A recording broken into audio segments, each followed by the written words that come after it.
Hello and welcome to this evening's program with Dr. Tina Seelig, author of What I Wish I Knew About Luck. I'm Liz Wiseman. I am a leadership researcher and CEO of the Wiseman Group. A few reminders before we get started. The program is being recorded tonight, so we kindly ask everyone to silence their cell phones. If you have questions for our speaker, we invite you to either write those questions on the card that is or was on your chair, or you can submit them via chat on YouTube. Now, let me tell you a little bit about Tina. Tina has been on faculty teaching at Stanford for over 25 years. She is the executive director of the Knight Hennessy Scholar Program, which is a wonderful and selective leadership program for about 300 graduate students that come from all different disciplines across Stanford University. She is also the director emerita of the Stanford Technology Venture Program, which is Stanford University's entrepreneurship center. And she has a PhD in neuroscience from Stanford Medical School. She has worked as a management consultant, an entrepreneur, of course, a professor, and she is the author of many books, 18 books, including Ingenious, Creativity Rules, What I Wish I Knew When I Was 20, and now What I Wish I Knew About Luck, which is the subject of our conversation tonight. We're going to have about 45 minutes of conversation. We're going to open it up for questions for about 15 minutes, so get your questions ready. And Tina, let me start by just asking you, what's the premise of the book and why did you write it? Thank you for that question. And also thank you for being here. Liz is amazing and we are so fortunate that she is here. So I'm delighted that you agreed to do this. So what's the premise of the book? The premise of the book is that opportunities to be lucky are ubiquitous. That there are lots and lots and lots of opportunities, but most people walk right by them. And I'm trying to help people learn how to see and seize the opportunities that are around them so that they can be more successful in their lives. So, you make this distinction, and it's such a fundamental distinction in the book between fortune and luck. And I think we probably all have preconceived assumptions about what is fortune and what is luck. Like, can you unpack that for us in a way that maybe helps us rethink what luck is and maybe helps us act differently? Yes, this is actually really critically important.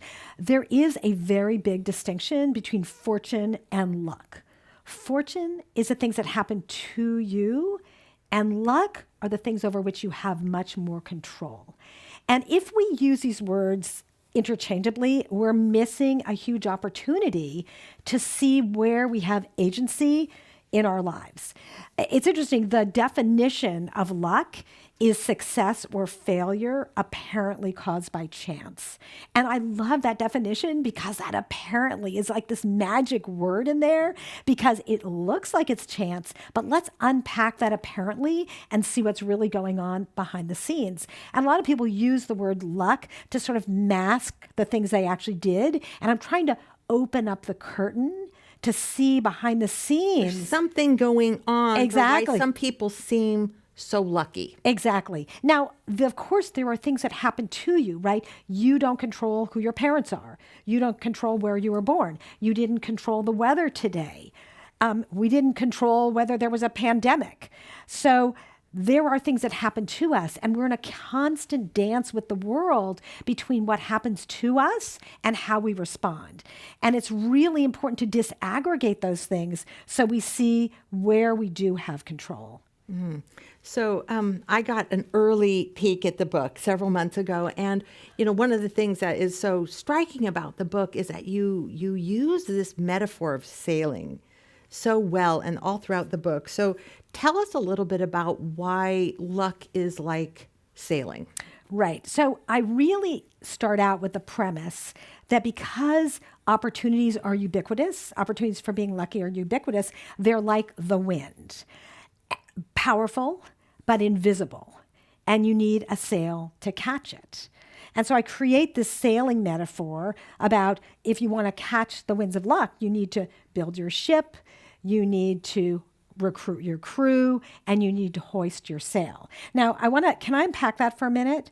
Because if you ask most people about luck, when I say, I'm writing a book about luck, the first thing they say is, oh, yes, yes, yes. Fortune favors a prepared mind. I was like, okay, that's really nice, but what's a prepared mind? And that's your ship. Your ship is a prepared mind. It's all the internal things you need to do to make yourself lucky. And Like to create a seaworthy vessel. exactly. Something that isn't going to capsize, something that's going to help you get to your destination. That's the internal work. And then if they don't say that, they say, oh, yes, yes, yes. The harder I work, the luckier I get, right? I'm sure people here have heard that expression. My father probably said it 1,000 times. My father-in-law says it all the time. All the time. And I listened to it growing up, and I thought, at first I sort of absorbed it until I realized, well, what the heck is that hard work? Is it just meaning putting in more hours? Let's unpack that. And so that is hoisting your sail. It's all the things you do, the hard work. But there's something in between, which is recruiting your crew, because most luck comes through other people. And so you can't just build your ship and hoist the sail. You need other people on your team. And how do you do that? So that's really the framework of the book, building your ship, recruiting your crew, and then hoisting the sail and unpacking all of that to show you the levers you have at your disposal to unlock lucky opportunities. So, when I was reading your book, I kept wondering, do you sail? Are you a sailor? Do you actually know how to do this? Or how do you have a professor's understanding of this? I am not a sailor. In fact, I have sailing friends who are in the audience here. They're probably just rolling their eyes saying, okay, Tina, we can't even get you on a boat. But I like to look at the water and I like to look at the sailboats, and I can imagine what those sailors are doing out there to get to their destination. Well, and of course, I can't miss the pun of asking your sailing friends, does the metaphor hold water? It's that was good. Or bad. I think it was really bad. Okay. So you talk about the sailing metaphor, and you talk about lucky people and unlucky people. And what's the difference between lucky people and unlucky people? What are the people who look lucky maybe on the outside? What are they doing differently than people who either aren't realizing those opportunities or don't feel lucky? Well, there are 20 different things, and this is what I'm trying to unpack, right, in these 20 chapters, all the things people do. But let's start with, let's pick something from building your ship. Okay, let's just start there. One of the most important things you can do, and you might say, what does that have to do with luck, is knowing your core values, right? Why does that matter about your core values?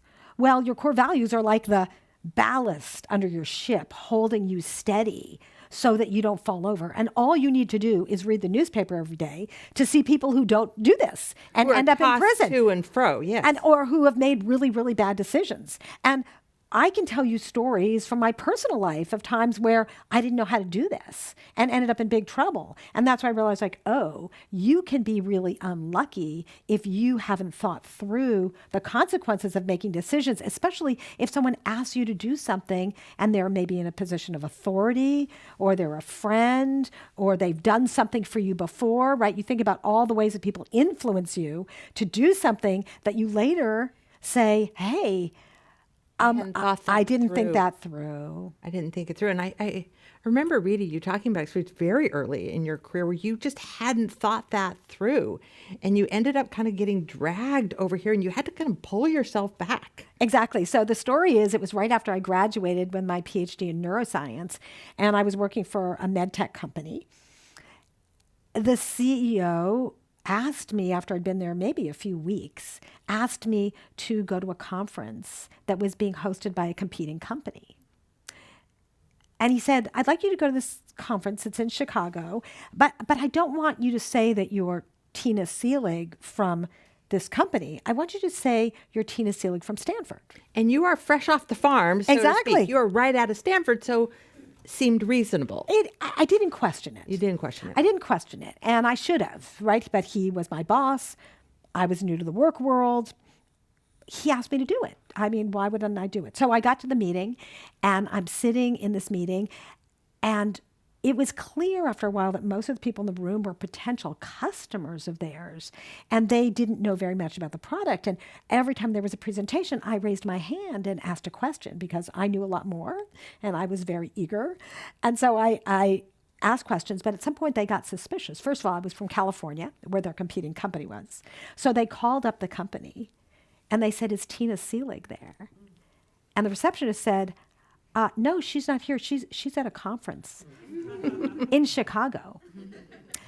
And so as I left one of the sessions at the conference, I got into the elevator to go up to my room because it was in a hotel, and I was followed by two people. And as soon as the door closed, they hit the stop button. And they backed me in a corner and said, "Are you a spy?" And I burst into tears. I mean, I was like, oh my gosh. That was probably the first indication you were not a spy. I don't think spies burst into tears. I was so mortified. I was like, oh my gosh. And they said, "We understand you're the VP of marketing of the company," which was hysterical because I was like an intern. But they accused me, and I said, yes, I did work at the company. And I was escorted out. And I was sitting on the sidewalk outside sobbing. And I thought, how did this happen? And I realized it was because I hadn't even taken a minute to think through whether I was being asked to do something that was ethical. Well, and I can see how so much of what you're writing about is our orientation towards opportunities and like how you seize them, how you look at them. But if you haven't gotten clear on your values, you can be just whipped around Exactly. by these opportunities that present themselves and they seem promising, but you don't have that ballast as you Exactly. mentioned. In fact, in our classes, I often teach cases that are on ethical decision making where students have these sort of slippery slope experiences where they get asked to do a little thing and it's easy to say yes to that little thing. And then there are bigger and bigger and bigger things. And then you can't unravel it. And now you're completely wrapped up in this fraud and there's no way out. So what else goes into this notion of a prepared mind? Right. Being prepared to seize lucky opportunities. Great. Let's talk about other things. There are so many. So there's your story you tell about yourself. There's your risk profile. There's your knowledge, which essentially gives you a bigger sail. You can go further with the more you know. There's your goals, what you're trying to achieve. But let's just talk about your story for a minute, because we all have a story we tell about who we are in the world and a story about what we can achieve. And I have such an interesting example where it was so driven home to me. A number of years ago, I was running, with my colleague Tom Byers, was running a fellowship program called the Mayfield Fellows Program. And we picked 12 engineering students who are doing exemplary work, and we're teaching them entrepreneurial leadership. And in this class, there were two students. They were both engineering students. They were both CS students, but they'd come from very different backgrounds. One came from a very privileged background. One came from a more disadvantaged background. And I had them do aspirational resumes. And it was fascinating how different they saw their place in the world. The student who came from a very privileged background imagined a world where he was going to be the minister of innovation of his home country. And the student who came from a more disadvantaged background said, "I want to be a product manager." Now, neither one of these are bad options, but I think they didn't question what stage they wanted to play out their life. And as you know, as a leadership strategist, the skills that you need at these different levels are actually really similar. And so you get to choose what stage you want to play out your life given these same skills. So there's stories about our capability or what we, our yes, belonging, in some ways I imagine like our ability to seize opportunities that turn into luck have something to do with the stories we tell about our worthiness. And what other people have told us. I mean, this is really interesting because as an educator, I'm extremely aware that the power we have to help students see their potential right? You are there with these young people who are trying to figure out where they can be in the world. And you could say, wow, you're really great at this. I can imagine you're having a big impact in this area. When I was a sophomore in college, I had a professor, it was my first neuroscience class, and he gave us an assignment where it was an assignment where we had to design some experiments to figure out what a part of the brain did. And I was so excited. This was the first time I was at the frontier.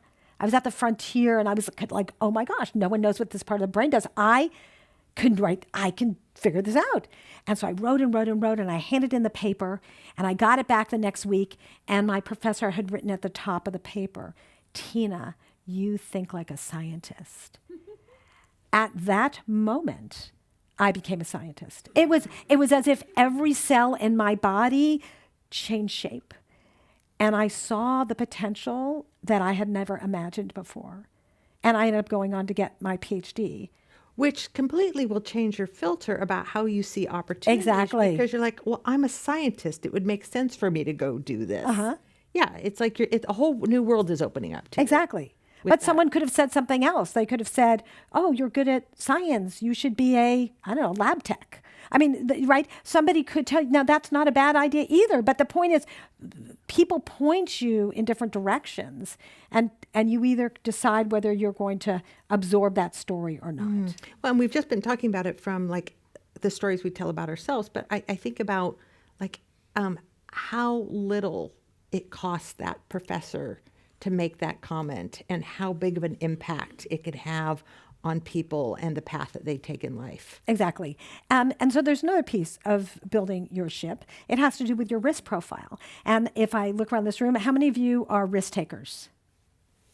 Okay, so this is a trick question because risk is not binary, right? There are lots of different types of risks. There's social risks and physical risks and emotional risks and intellectual risks and ethical risks and fashion risks, I don't know, whether risks you want to take.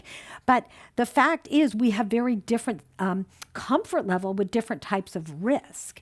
And we need to then evaluate and see if our risk profile matches our aspirations, right? If I want to run in a marathon or jump out of a perfectly good airplane, but I'm too scared, right? In fact, I can tell you, when I was a kid, I really wanted to be a marine biologist. I used to watch Jacques Cousteau on television. And, do you remember all these shows? I mean, it was amazing. I was like, I want to do that. I was too afraid. I am such a low physical risk taker that when I started realizing that you needed to have a tank of oxygen and you were going to have this could go wrong, that something could go wrong. And I am if something can go wrong, physically, I'm just really was worried. I was like, so I never did it. I've never been scuba diving because I'm too afraid. And of course, it holds me back from something that could have been wonderful.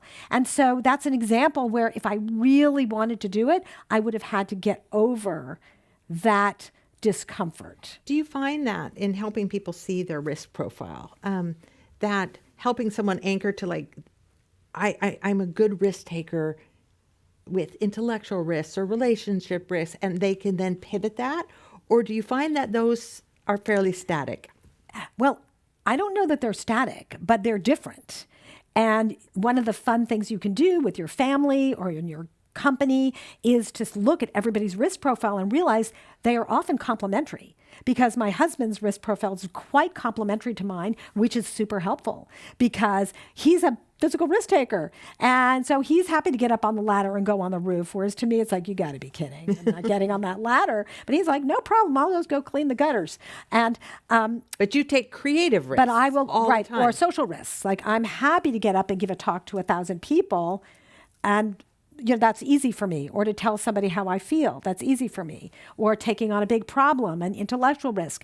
But I'm not a financial risk taker either. And the thing is, when people start mapping out their risk profile, they realize like, oh, this may be holding me back and I might want to stretch. Because think about it.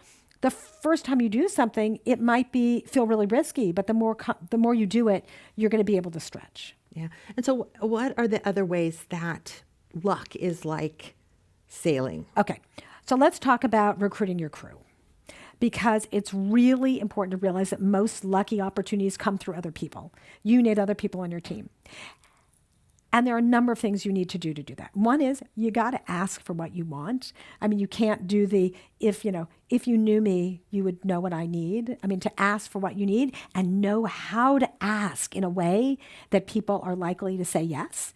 You need to help other people, and how you help other people is really important. Often doing something even little for someone else, like making an introduction, can be so powerful because you made an introduction that changes their life. And for you, it only costs you, a few minutes of your time. And the goodwill comes back in waves. Or my favorite is, and you're going to think this is kind of quaint, it's showing appreciation.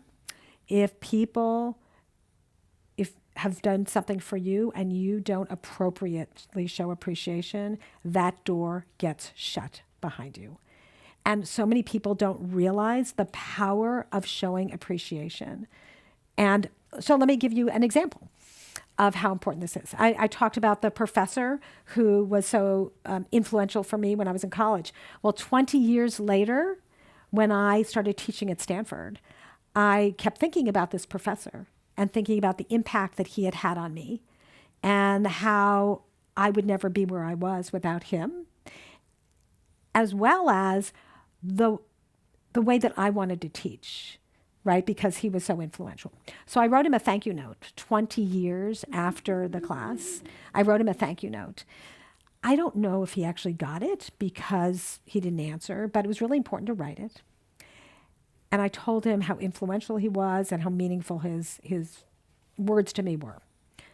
20 years later, last year, 20 years later, I got an email from his granddaughter. And she said, my grandfather just died last week at 95 years old. And at his funeral, my father read excerpts of your letter. And you realize that showing appreciation, that went through 2 generations, that it was so meaningful that 40 years later, that letter was read. It's funny. I feel like I learned some of this in graduate school. I was like a first year in a 2 years master's program, and I got a TA-ship, and I desperately needed this job as a TA so I could have an on-campus job so I didn't have to go out. So I was deeply down to my toes grateful for this. And so I went and sat outside of the office of the department chair to thank him for giving me this TA-ship. And I waited for, a couple hours. He came back. I just said thank you. It wasn't a fancy thank you. I didn't bring him anything. And he said, in the 30 years, I have never, that he had been, a faculty and in the chair, he says, I've never had a graduate student come back and thank me for a TA job. And I'm like, how is that possible in 30 years? And then I watched as he became this incredible champion for me. And it was just, I saw the power of just closing a loop, which for me was so deeply genuine appreciation and how that just created opportunity. And I love that. And I know you are doing a bunch of research now on what makes young people successful in their careers and the role of mentors. And this is a perfect example. You made yourself mentorable, right? You did something. Is that a word? It should be. Okay. You did something that made him look at you and say, oh, this is someone who's going to appreciate what I do for you. And that probably led to wave after wave of new opportunity as a result of just saying thank you. Yeah, and I think it's something about, maybe the only way I could describe it is like pheromones that we send off that say, I'm appreciative, but also I'm a sound investment. If you put a little bit of mentoring into me, you're going to get something back from that. Because I think we do make these decisions. Do we invest in somebody else? And we kind of do a little calculation of, is my investment of time in this person going to produce something? And I think there might be something about that. But I know you know a lot about this. How do you make yourself mentorable. We certainly found in this research that when we looked at the best leaders and we look at what happened in their formative experiences and how that differed from people who became, I should just say, less than the best leaders, like terrible leaders, we find the presence of mentors early in their life, and we find that those mentors stay in their life for years, for decades. They're not these transactional one-off mentors like, oh, I need to do this. Would you be my mentor? It's their relationships. Like, what have you learned about what people can do to be mentorable? Yeah, I think it's really interesting. And I've been learning more about your work. And this question is so interesting because, again, being mentorable leads you to be luckier, right? Because they're there, you have champions who want you to be successful. I think about the turning point for me. And it wasn't when I was young. When I was younger and first working, I did not get it. I thought it was all about me, right? Young people go into the workforce and they're like focused on themselves. But all of a sudden I started realizing my job was to make my colleagues successful. Like that was my job. And so I spent a lot of time saying, how can I help you? How can I help you? What can I do to be helpful? And the more helpful I was to other people, the more they wanted to help me. I mean, it became such a win-win because they knew that having me on their team and the more responsibility they gave me, the more it was going to make them look good too. And it's not manipulative. This is not transactional. This is just your team. And you need people on your team that you can trust. In fact, in the book, I have a whole chapter about trustworthiness. You're like, trustworthiness? Like, why is that about luck? Well, the more people trust you, the more likely they're going to offer opportunities to you because it reflects well on them.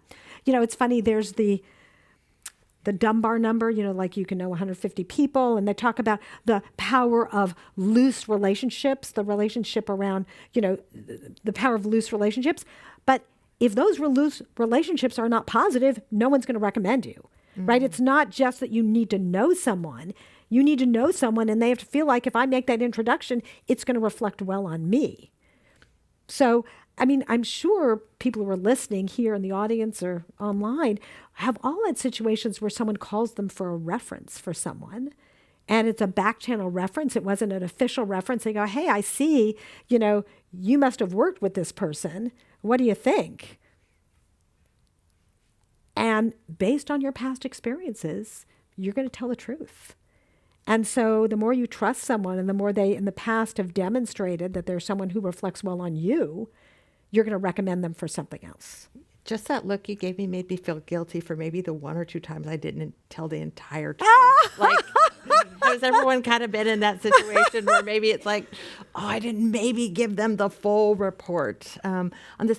In what other ways, like, do other people affect our luck? Like, where like building your crew affects someone's ability to realize opportunities and to be lucky?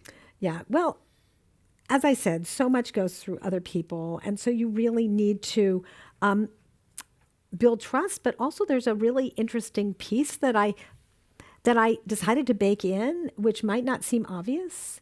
It's about conflict resolution. Now, why would conflict resolution lead to you to be luckier? And my insight was that if you wake up in the morning and you are stressed about some conflict, you know, you've got a conflict with someone at work or a family member or a colleague, something that's going on, it takes so much brain space. It's so distracting, right? You're perseverating on this unfinished business or something that you're disappointed with or you're angry. And if you can figure out how to resolve that and do it well, it is such a relief. You feel lighter and you can now focus on the things that you really care about. I think having these, it's like knots in your line, right? It's like knots in your line and you're not going to be able to hoist that sail. Is this working? I don't know, my sailing friends here. It's like knots, like everything tangled up, that if you can't untangle them, you're not going to be able to unfurl that sail and get to where you want to go. Yeah, and it makes me think about, like, when we've got that conflict, we tend to be very inward focused. And in many ways, we're just working and moving through the world heads down. like very consumed by what is bothering us. And so much of what you talk about is being lucky is about moving through the world eyes up, like paying attention to what's happening around you, spotting these opportunities. So I can see how it keeps you from seeing. Exactly. And I deeply believe, and I can promise you this, that there's a prize in every room. It's up to you to find it. And if you are not paying attention, you are going to miss that opportunity. I see this all the time. My biggest pet peeve these days is young people walking around with earbuds in and headphones in, because they're missing the opportunity standing right next to them. Some of the closest friends I have made and the most influential people in my life I have met standing in line.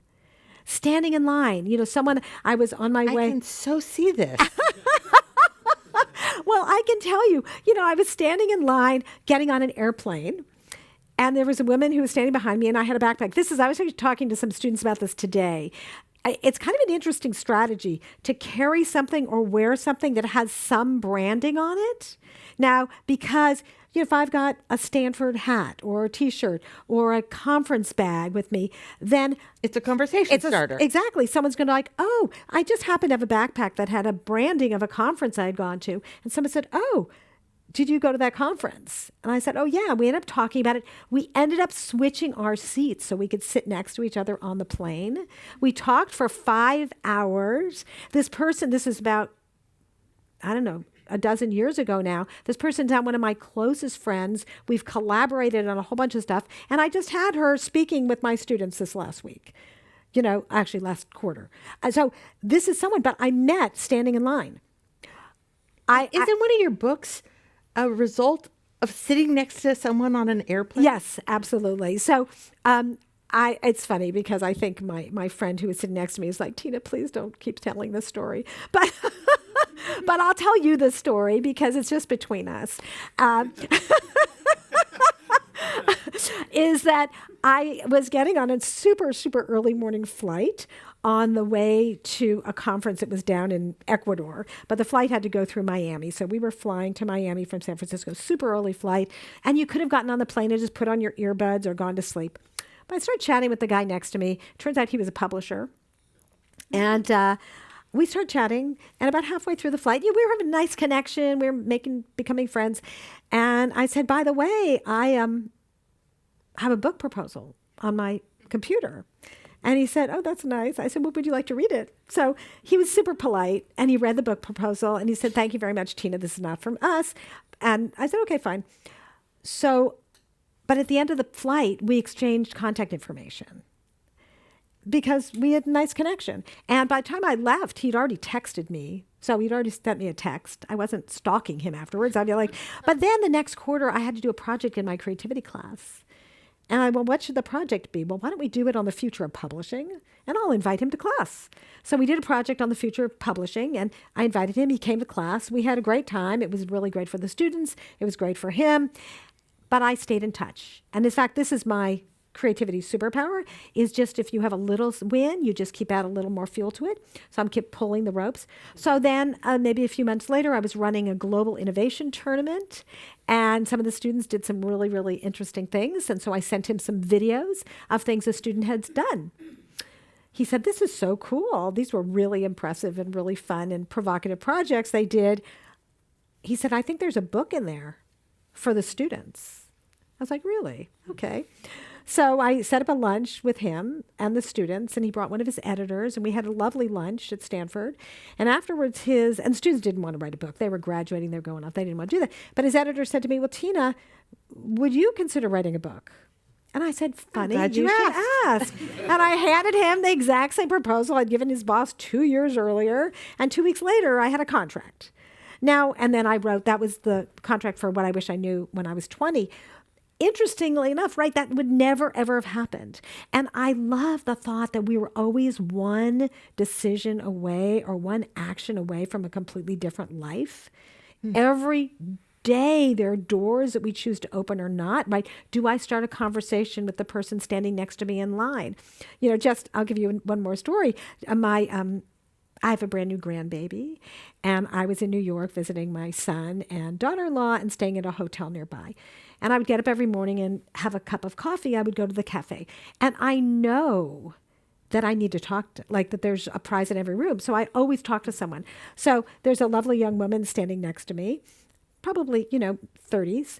And I said, oh, that is such a pretty dress, which it was a pretty dress. I wasn't like making this up. And she said, oh, it's Rent the Runway. I said, oh, that's so interesting. We ended up talking about Rent the Runway and why she likes to use that. I said, a number of my former students use Rent the Runway, and they tell me how wonderful it is. She said, former students, where do you teach? I said, well, I teach at Stanford.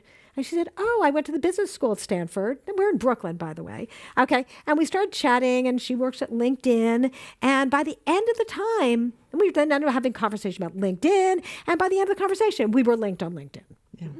And who knows where that will go, but it started with a conversation saying you have a nice dress. Well, I want to go back to the conversation on the airplane and Okay. then later at the conference, because there's a time span in there. So there's this active, kind of like very agentic, I guess that's like the term right now. It's very agentic way of moving through the world. But then there's also this patience and a willing to sit on something rather than like forcing an opportunity, like making something happen and then letting it emerge. And I know in the book you talk about luck is a long game. So like talk to us a little bit about why luck is a long game. Yeah, I think it's actually one of the most important aspects of luck is that luck is like investing, your money, your income, like it compounds. And you're putting in little investments every single day, little things, writing thank you notes, building on a relationship, resolving conflicts, adding some randomness in your life. I mean, all these little things that you're doing. And then it starts paying back over time. And the choices that you make today will determine the choices you have tomorrow. And you have to be patient. You have to trust that you are investing in your future, right? When you're a young person and you are saying thank you to your professor or asking for help or helping other people, and you don't have very much, you're at the very beginning of your journey, but at some point, it starts coming together. So it's about not having the patience to not take withdrawals out, but to just let things compound. And trust the process. Yes. I mean, there's a fun story I tell about luck is a long game. It was 18 years ago. I went with my husband and our son on a trip to Costa Rica. It was a Stanford alumni trip. And we were so excited for this family vacation to Costa Rica.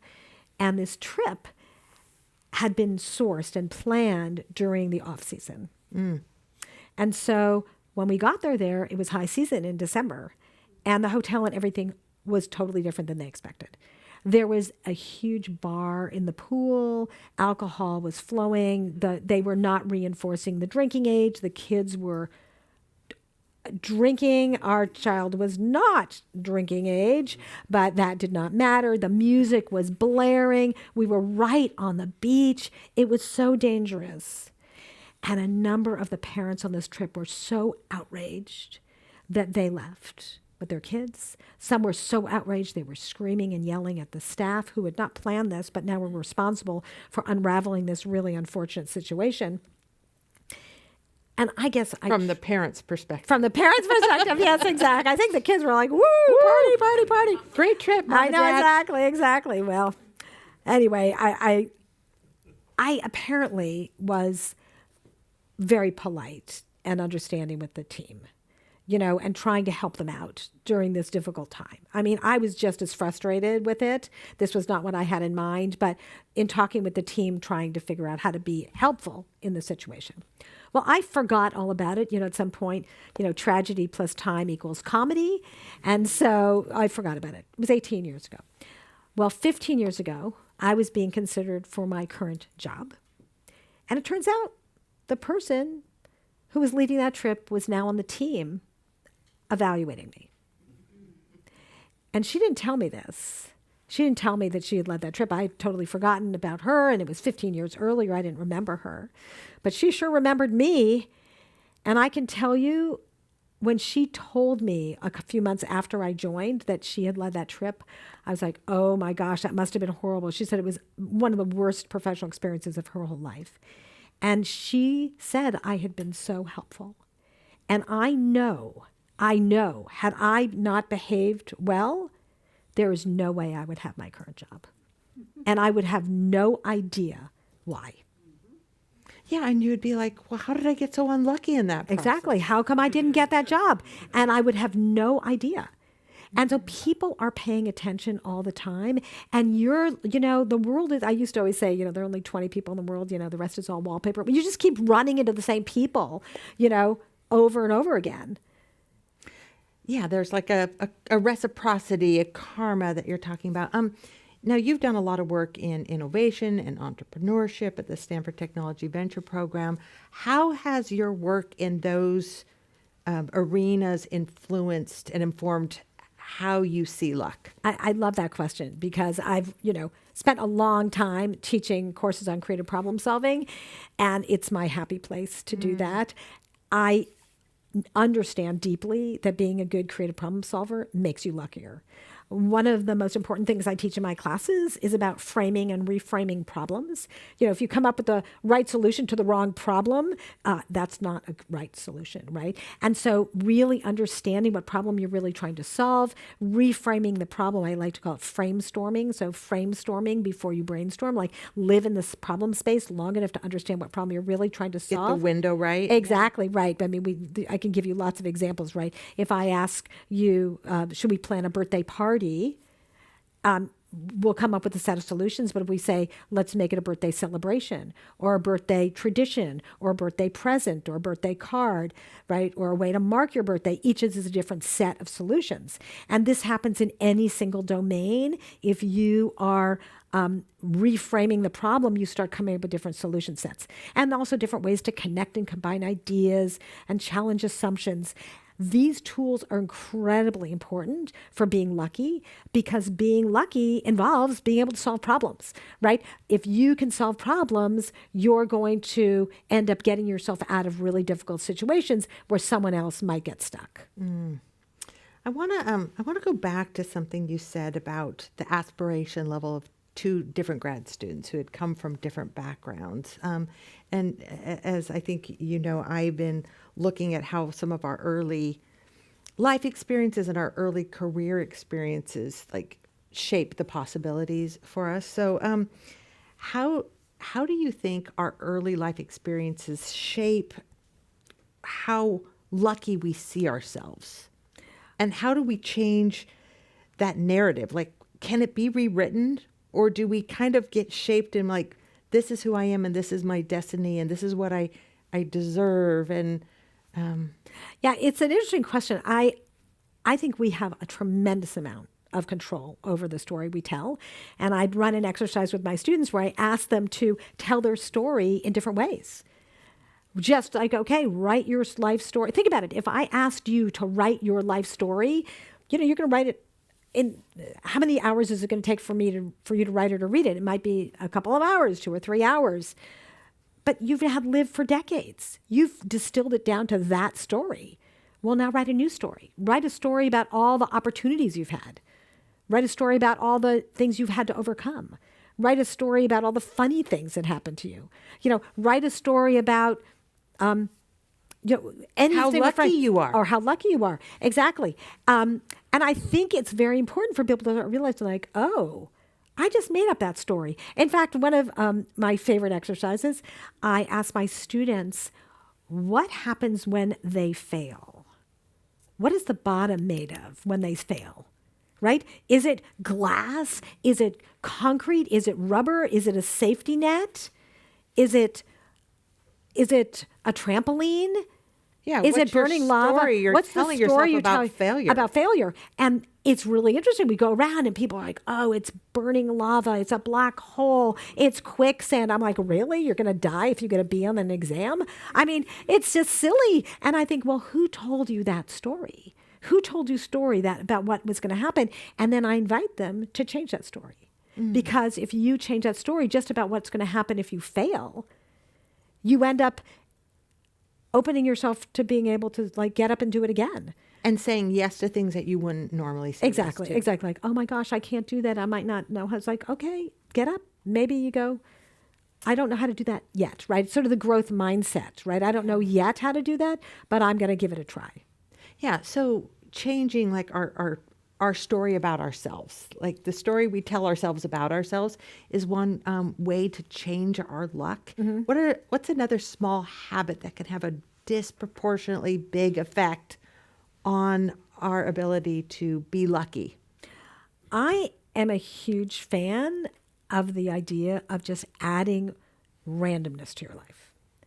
Adding something new every day. You know, maybe it's reading about something you know nothing about. Oh, I have a student. She's so amazing. I learned like she has a habit that every week she takes one day and she learns about something she knows nothing about. It might be Frank Sinatra. It might be the history of fast food. It might be like she just picks a topic every week and does a deep dive into it. Every week she picks something. I mean, what an amazing thing that you just keep making your sale bigger and bigger, bigger and bigger. So I would love, you've had this incredibly impressive career at Stanford and faculty and the Knight Hennessy Scholar Program. When you look back on your 25 years at Stanford and your preparation prior to that, like what would you say were like maybe the top 2 or 3 like critical moments of luck?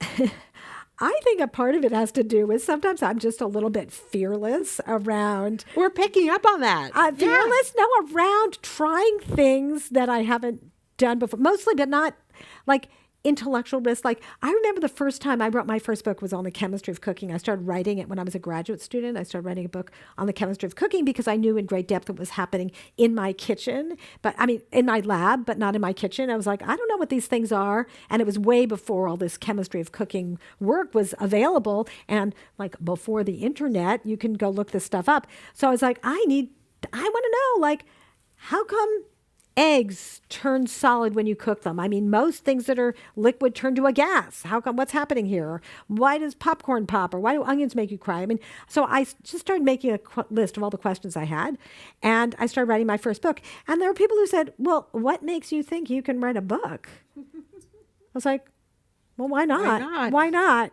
Right? And so there's often, it was like a why not? What makes you think? Oh, I remember when I started my company, after my first book came out, I said, you got to be kidding. It was on the chemistry cooking. It was called The Epicurean Laboratory. And after the book came out, it would get put in the cooking section of the bookstore, but it was really a science book. You wanted it in science. I really wanted it in both. And so people were not finding it. So I said, you got to be kidding. There's got to be a better way to market books. So I started a company called Book Browser, which was a multimedia system to help match books with buyers. And it was like before the internet, it was a kiosk-based system. First of all, I knew nothing about software. I knew nothing. But it was like, people said, like, my dad said to me, like, you can't just call yourself CEO. Like, you can't just do that. I was like, why not? Watch me. Like, I just printed out business cards. Look, Dad, CEO. Like, what? There's something that you do. The name that I give to it, and I've never really associated with luck, is I like to practice what I call the naive yes. And it is not naively say yes to everything and anyone. It's say yes to something before your brain kicks in and figures out you can't do it. And you are like an embodiment of this naive yes. Like, of course I could do that. Yes, I'll be able to do it. But I want to tell you something. I did something really wrong, though, because this is about the framing, right? Like I talked about the 2 students. Well, my goal, and this was back in 1991 when I started this company, and my goal was to prove that I could start a company and sell it in 2 years. So what do you think I did? I started the company and I sold it in 2 years. So at 2 years, I really hit some real barriers. Like, how do I scale this? How do I do this? How do I do this? I had some interesting, complicated personnel issues on the team. And so had I had a different mindset about what I was trying to accomplish, I would have found creative solutions. around them. But because I had framed what I wanted to succeed as I want to start the company and sell it in 2 years, that's what I did. And that became a limiter. That my story of what I wanted to achieve was a limit. And I think we need to think about that all the time. I bailed. I sold the company way too early. I mean, it was, anyway. But the point is, I learned my lesson that we frame what we can do, and that either empowers or limits us. Yeah, so much of what you talked about is the frame with which we see opportunities and randomness and opening up that aperture. Now, we've got a bunch of questions here. Before I get this, I have one last question I want to ask you. You've talked about some of this, but like if we were to follow you around for a week, what would we notice you doing that like other people might underestimate as, I don't know, random, that actually is creating the luck? Okay, so there are lots of people who are lucky. So I'm fascinated by what they do, but I'll tell you some of the things that I do, because I'm certainly not the only one. I was just thinking about it yesterday. I was giving a talk I won't even say. I was giving a talk, and I was walking into the building where I was going to give a talk. And there was someone walking in front of me who opened the door, did not look around, and the door shut right in front of me. And I thought, that person is unlucky. Because, no, that was my observation. It's like, I, of course, would have looked around. I would have saw who was there. I would have opened the door. I would have said, hello, good morning. Are you here for the workshop? I'm looking forward to talking to you.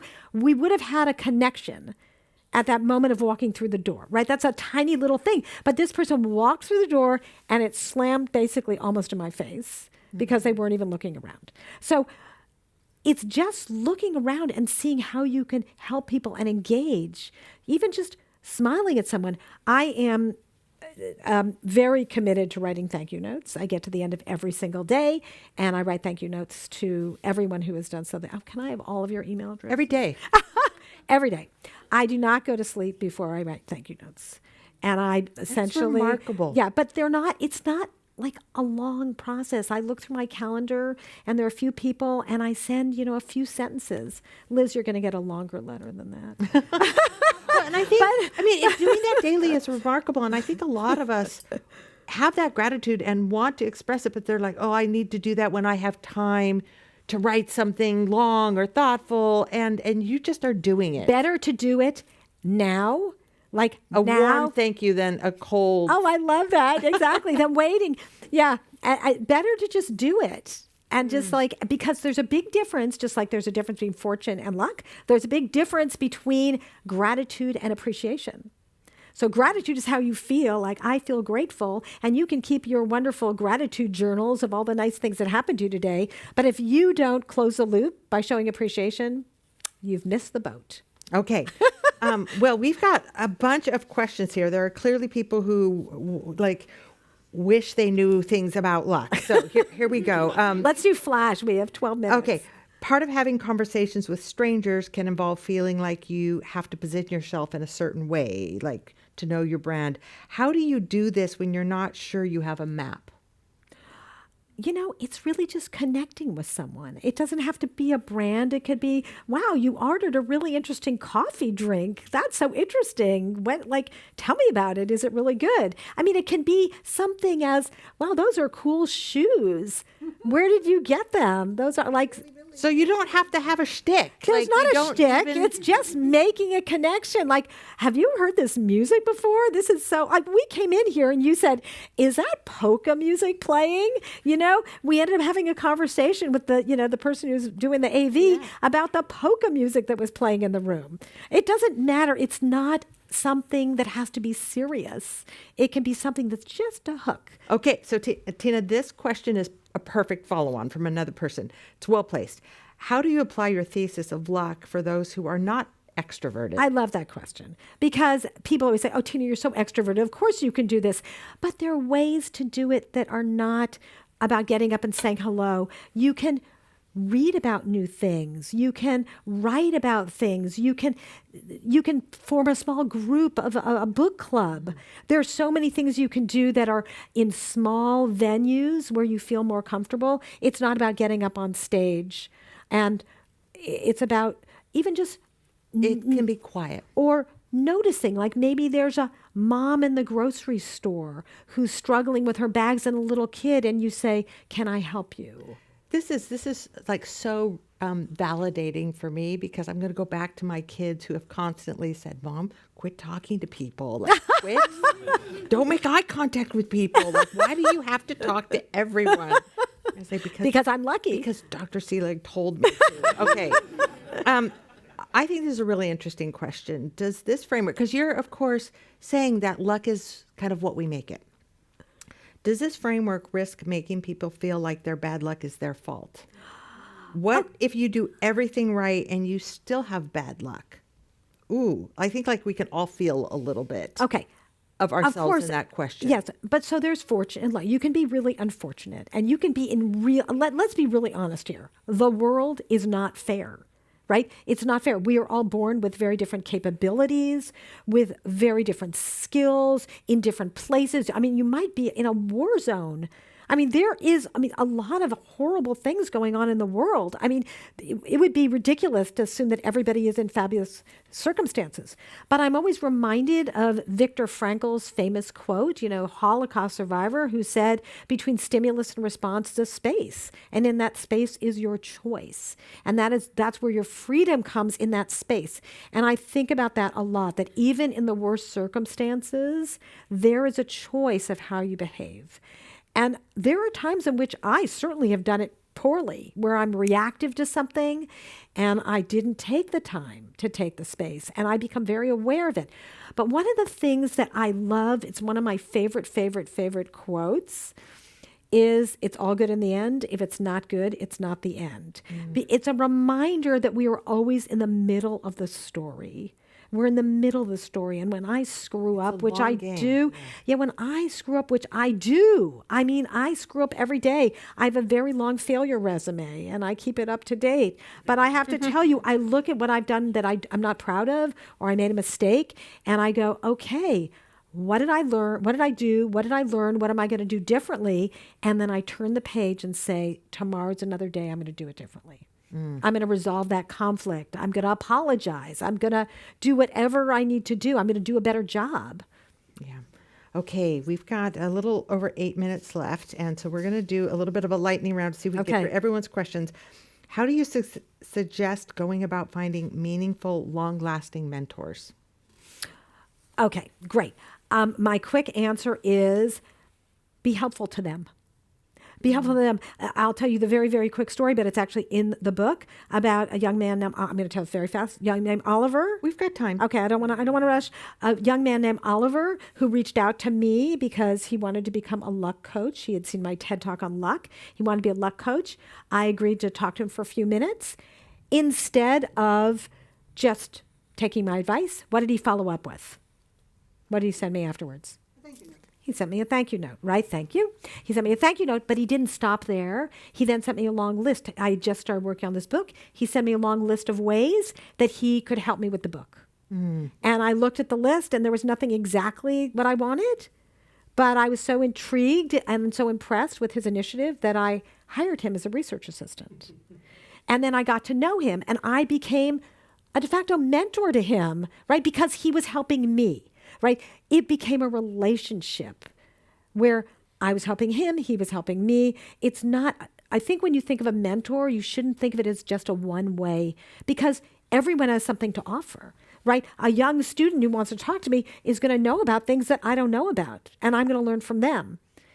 And so it's not just, the worst way to ask someone for help, okay, don't ever do this to me. I want to meet with you to pick your brain. Like, you hear no, thank you. Okay, the fact is you don't know. Like, what is it that help us build a relationship about a shared interest? Okay, this is an interesting question. I don't know that you can give a quick response. Okay. Maybe it's a yes, no. Okay. Do you believe in free will? Oh, this is such a good question. Rob Sapolsky wrote a book called, what's his new book called? It's about free will. Anyway, he basically says there's no such thing as free will. Rob Sapolsky, famous primatologist at Stanford. And I read it and I was like, I don't believe any of this. But I'm writing about luck. So I called him up. And I said, hey, listen, I'm writing a book on luck. I want to talk to you about it. And we spent 45 minutes on the phone talking about this. And I conceded to him that, okay, we can't do everything. So we are bounded by all sorts of circumstances, but that doesn't mean within those constraints we have choices. And he conceded that too. So I do believe there's free will. Okay. But it is fun to consider both sides Exactly. of that. Exactly. And maybe to operate as if either one of those or that both might be true. Right. His book is called Determined, and he basically says that everything is determined, as soon as you're conceived, like everything is determined. Everything, it starts this process, it just plays out and you have no choice. And Sounds like I could stay in bed longer. In the Exactly. morning. And you just say, hey, guess what?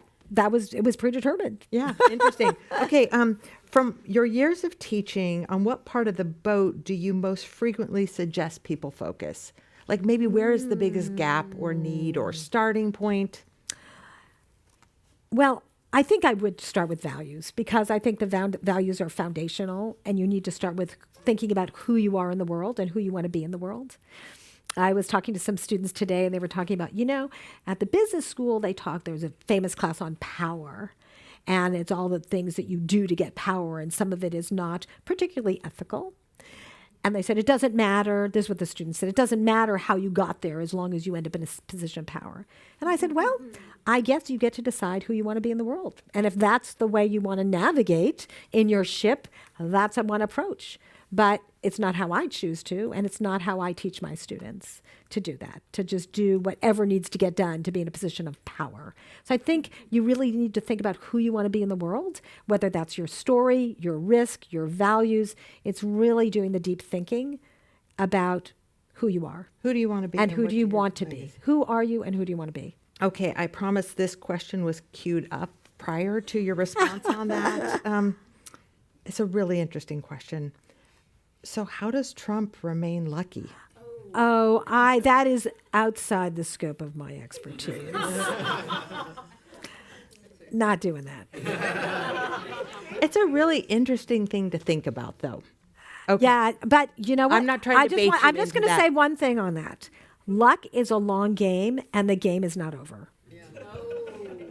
Elections are coming. Okay, so we are down to our final question here, and we have just a few more minutes. So the timing on this is perfect. What are the most common barriers that keep people from seeing lucky opportunities? You've mentioned a few, like holding conflict is one of those. What are some of the other barriers that keep us from seeing? And I really do. So much of what you said is it's about the frame through which you are looking, how you define that frame, how you carry yourself. What do you see as the common barriers? I think it starts with understanding how much agency you actually have and realizing that you have this agency, but also opening your eyes and not just paying attention to yourself, really paying attention to other people and figure out how you can help them, like building your community. This is not about networking. This is not about, It's community building, which is so different. Exactly. It's not about being transactional. It's about building a community of people. I have to say, it is extraordinarily rewarding when you have put so much goodwill in the bank every day, and when you then need something, to see what comes back to you, and you feel extraordinarily lucky. Is there anything that we haven't talked about that you want to leave us with that's important for us to understand? Yeah, I think there's one last piece, is that we talked about the ship, but there are other ways to respond to the winds of luck, right? You can decide to stay indoors and shut the shutters and not pay attention at all. You can choose to be a wind vane, where you are paying attention and looking but not doing anything. You can be a hot air balloon, where you're letting the winds of luck take you where they may, where you want to be a leaf in the wind for a while, and that's perfectly reasonable. Like, listen, I want to take a break. I'm taking a gap year. I want to see what's going to happen. You could be a windmill, where you are really efficiently capturing the luck in your local environment, maybe it's your lab or your job or your family, right here, right now, or you can choose to be a sailboat. And that's when you're going out and seeking, the winds that might be over the horizon. And so there are times when you are going to want to engage with the opportunities around you in lots of different ways. And that's really your choice every single day. That's such a nice way to end it. So we are at our time. Thanks to Dr. Tina Seelig, author of the book, What I Wish I Knew About Luck. Tina, I think you're going to be available to sign books afterward.